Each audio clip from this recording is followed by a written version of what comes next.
In the lore of Reverend Insanity, there is fundamentally one river of time. It is a single, vast, sea-like, secluded domain of heaven and earth that flows unceasingly from the past, upstream, to the future, downstream.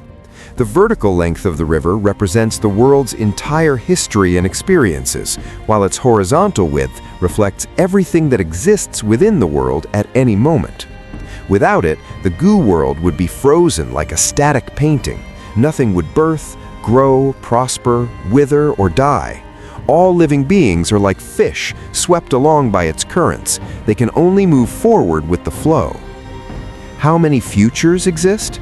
The river of time itself does not branch into multiple parallel rivers. There is one river, one flow. However, the future, downstream, is not eternally fixed. Upstream changes, especially those made by otherworldly demons like Fang Yuan using Spring Autumn Cicada, act like dropping ink into the river. The dye spreads gradually, coloring the downstream and creating a changed future. Minor ripples, like sending natives back, barely affect anything. Major interventions rewrite history over time. Before Fate Goo's destruction, Heaven's will enforced a single predetermined future for all beings. Everything followed its scripted path. After Fang Yuan shatters Fate Goo and Red Lotus Demon Venerable's will scatters its fragments into every living thing as Heaven Path Tao marks, the river loses its clear direction. It becomes turbulent. The future is no longer dictated by Heaven. Multiple possibilities open up. Infinitely many potential futures now exist as potential downstream outcomes, shaped by individual wills rather than a single fate. Chapter 187 literally states, there exists one river of time, and Spring Autumn Cicada acts as the crossing boat. The river is singular, but your actions upstream determine which version of the future you sail into. What do cause and effect mean?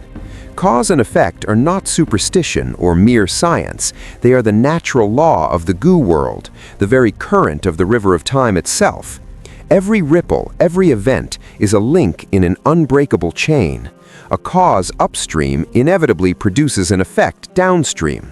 This is why goo refinement works. Refining a goo creates a new goo through causal laws, why history propagates, and why Heaven's will once used Fate Goo to lock every life onto its correct causal track. The river will still flow forward without hesitation, no matter what you do. You can jump, struggle, or even swim against the current for a time via time path methods or sheer will, but the overall flow is relentless. Cause and effect do not bend to wishes, they are the water itself. Yet the novel's deepest truth is that cause and effect are not absolute destiny once Fate Goo is gone. They become tools, not chains. You create your own causes and live with the effects. The human heart and freedom. Deep inside, a human knows that he has freedom to choose and has no global restraints. This is the core philosophy Reverend Insanity hammers home. Fang Yuan, Red Lotus Demon Venerable, and every true expert who defies heaven understand it instinctively. Fate Goo was the global restraint, Heaven's will forcing every soul onto one scripted path. Once shattered, every person absorbs its Tao marks and gains the right to control their own fate. Humans are not fish forever bound to the current. Some leap out of the river entirely through their own path, will, and choices. The novel celebrates this insanity, the deliberate rejection of fate, the embrace of self-interest, and the refusal to beg the heavens. Cause and effect still apply, but you decide the causes you set in motion. In short, one river of time, one flow, but countless potential futures downstream. Cause and effect equal the unstoppable current.